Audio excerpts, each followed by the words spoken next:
facing a critical shortfall in life-saving aid that is fatally holding back our humanitarian efforts.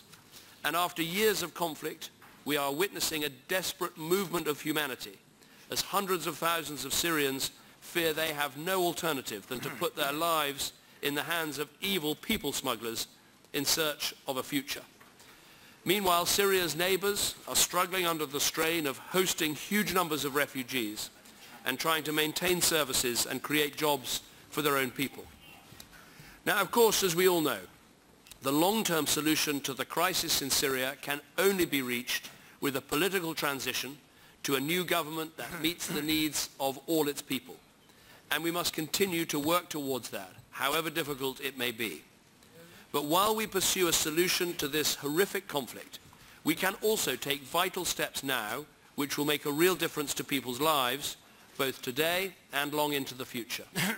We can provide the help that Syrians need now, with pledges of aid, food and medical supplies that will quite literally save lives this year and in the years ahead.